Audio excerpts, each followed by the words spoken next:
नमस्कार, जनता की अदालत में आपका स्वागत है।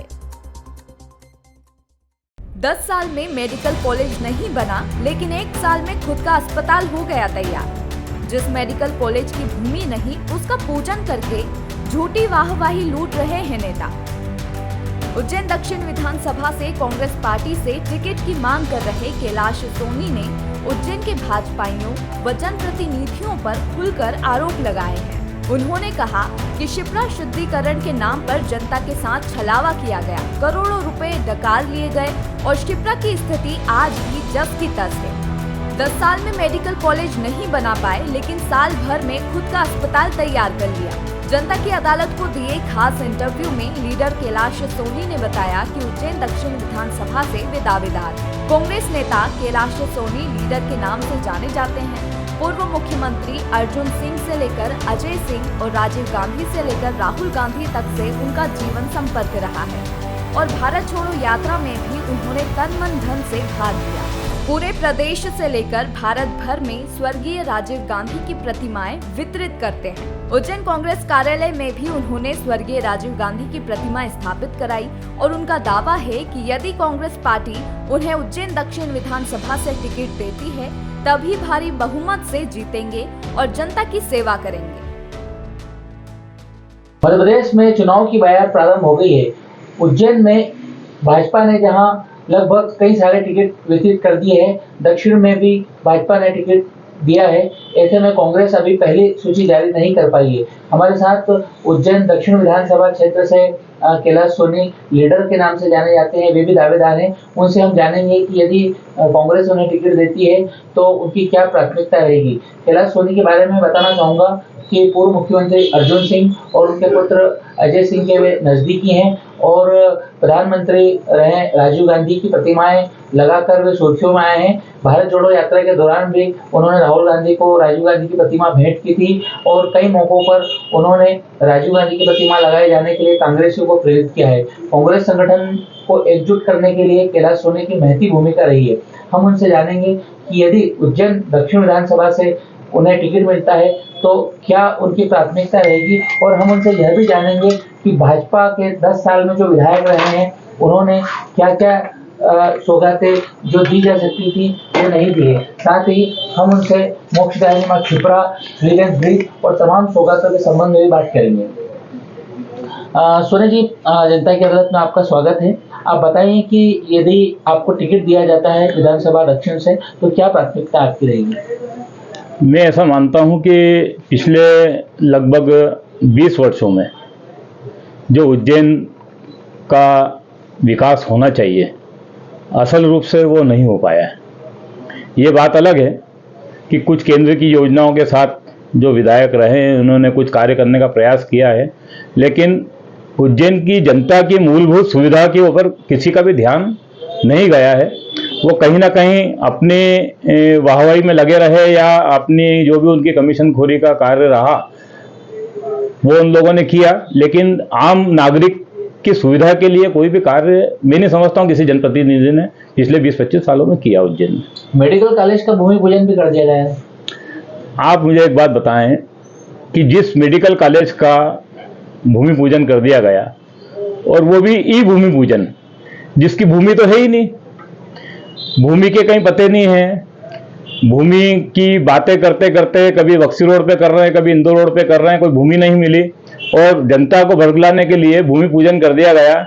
ये इस प्रकार का माहौल है कि आप अपनी शादी का, अपने बच्चे की शादी का कार्ड देने जाएं किसी के यहाँ और उसको कह दें कि हमने इसके अंदर थाली छपा दी है, आप उसमें भोजन कर लेना और हमको जो है फोन पे जो है आपका लिफाफा भेज देना। ये जनता को मूर्ख बनाने की बातें नहीं चलती है।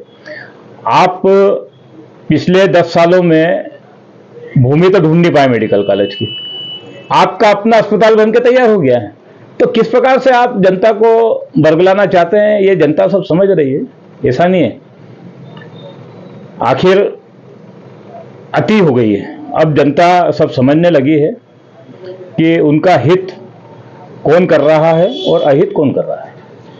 लंबे समय से आप कांग्रेस संगठन में जुड़े हैं, यदि आपको कांग्रेस टिकट देती है तो क्या प्राथमिकता रहेगी आपकी? यदि टिकट तो मेरा फाइनल हो ही गया है, मतलब देने और नहीं देने का तो कोई सवाल ही नहीं है। मुझे हाईकमान से भी हरी झंडी मिल चुकी है, टिकट तो मेरा फाइनल है। अब जनता के ऊपर है कि यदि उन्होंने मुझे विधायक बनाया और मुझ पर विश्वास जताया तो जनता की जो मूलभूत सुविधाएं हैं उनको मैं पूर्ण करूंगा। सबसे पहली प्राथमिकता यह रहेगी कि महाकाल में जिस प्रकार से आम नागरिकों के साथ में, आम श्रद्धालुओं के साथ में जो अन्याय हो रहा है वो मैं नहीं होने दूंगा। तो इस प्रकार से जो एक नई परंपरा भारतीय जनता पार्टी के लोगों ने चालू करी है, उसमें जनप्रतिनिधि चुप भी हैं, प्रशासन के लोग अपने हिसाब से उसको तोड़ मरोड़ के हर समय कोई योजना पलट देते हैं। 4 दिन गर्भगृह में जाने देते हैं, 4 दिन बंद कर देते हैं। इस प्रकार से कार्य नहीं होता है। मैं उज्जैन के कलेक्टर, कमिश्नर और जो जनप्रतिनिधि हैं उनको ये कहना चाहता हूं कि अपने भेष बदलकर और खुद आम नागरिक बनकर जाएं और देखें कि जनता कितनी तकलीफ से महाकाल बाबा के दर्शन कर पाती है, और उसमें भी बाहर से बैरिकेड से 750 लेने के बाद भी आप जल्दी चढ़ाने देते हो।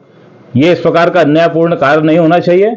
मैं इसके खिलाफ हूं। सबसे पहले इसी के लिए मैं आंदोलन करूंगा और ये सब शुल्क खत्म करूंगा और सुगमता से दर्शन हो, यह व्यवस्था मैं महाकाल बाबा की उज्जैन में करना चाहता हूँ। पुराने शहर से नए शहर को जोड़ने वाला एक ही ब्रिज है, वो जो 1992 में भी नया ब्रिज बनना था, उसके बाद में 2004 के सीएस पे बनना था, 2016 के सीएस पे बनना था, और अब आपके सामने 2028 आ गया है और अभी भी वो ब्रिज का ब्रिज कागजों पर है। इस प्रकार से जब जब चुनाव आते हैं जनता को सिर्फ बरगलाने का काम करते हैं, एक नया सब्ज बाग दिखाते। पिछले 4 चुनाव से हम सुन रहे हैं कि उज्जैन फ्रीगंज का जो ब्रिज है वो कमजोर है, वहां से एक ब्रिज और बनाया जाना है, लेकिन किसी भी जनप्रतिनिधि की इतनी कार्य क्षमता नहीं है कि वो ताकत के साथ किसी भी मौके पे जाकर और वो उसका शुभारंभ कर सके और उसका काम लगवा सके। सिर्फ बातों की वाहवाही लूटने का जो श्रेय है वो सबको आता है। एक और सवाल है कि मोक्षदायिनी मां क्षिप्रा की जो स्थिति है वो सबके सामने है। विधायक मोहन यादव जी को तीसरी बार टिकट मिला, जैसे ही टिकट मिला वे अगले दिन क्षिप्रा नदी में डुबकी लगाने पहुंचे और उसको शुद्धिकरण की भी बात कही, लेकिन क्षिप्रा का उद्धार नहीं कर पाए। ये बहुत बड़ी बात है।